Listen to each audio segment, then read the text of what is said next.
Click the bell icon to get latest videos from Ekeeda. Hello friends, welcome back to the subject of Machine Design 1. We are right now learning about various couplings and their design procedures. In the last session we have seen the split muff coupling and its numerical. In today's session we are going to start with the design procedure and formulae associated with the rigid coupling, which is also called flange coupling.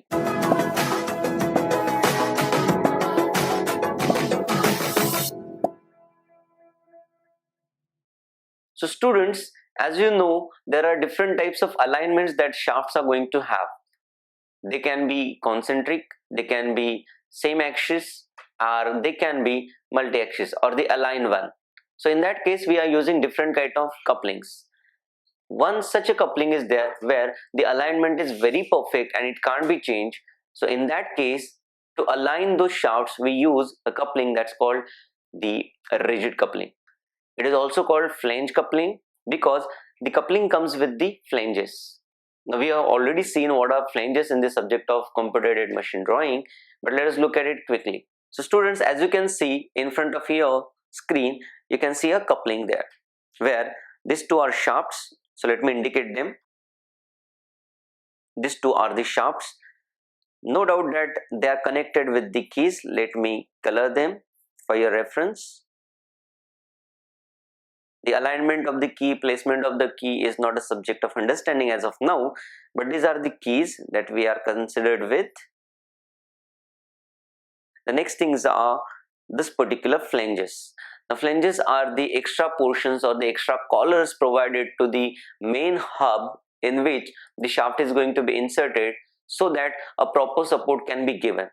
So if we draw this schematic, 3D schematic, it looks like this.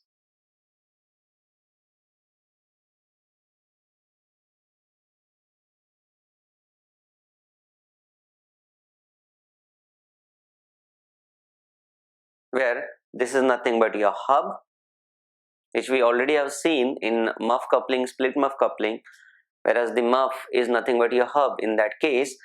But this is what the next portion or new portion that we have added, and that is nothing but flange. It's an additional collar given. So in this case, of course, this is a schematic and that's why flanges are shown like this.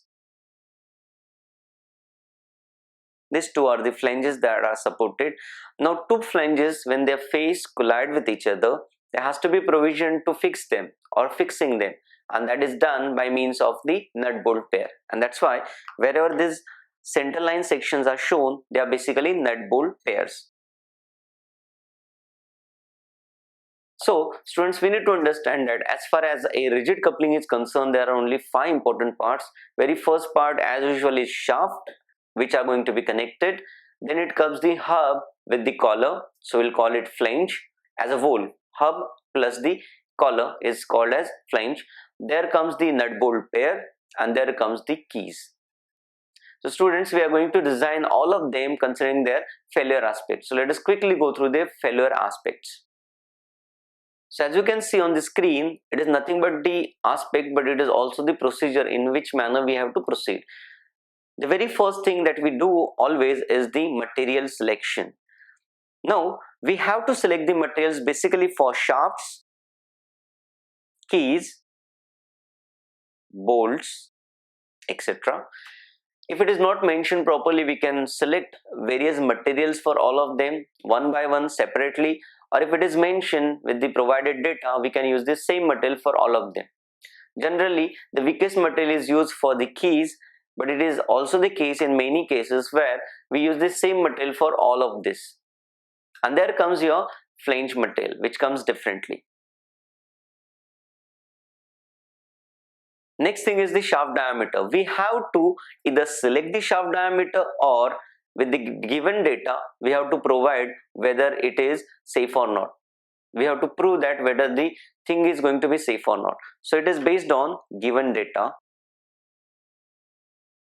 So in one way, select, or other way, prove that it is safe. The next procedure is coupling selection. Now there comes standard couplings. Student, we need to understand that everything can be customized, but in industry for the catchy work or the speedy work, we have some standard selected things. So in that case, we are going to select these couplings. We are not going to generalize them, or we are not going to configure them and manufacture them again. So coupling selection is based on the standard rigid coupling selection. Of course, you can do it from the PHG 7.107 onwards, where the coupling data is mentioned.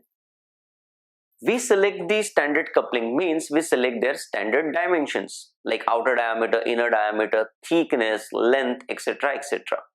So that is what the selection is. The last thing that we are going to look at is the bolt selection.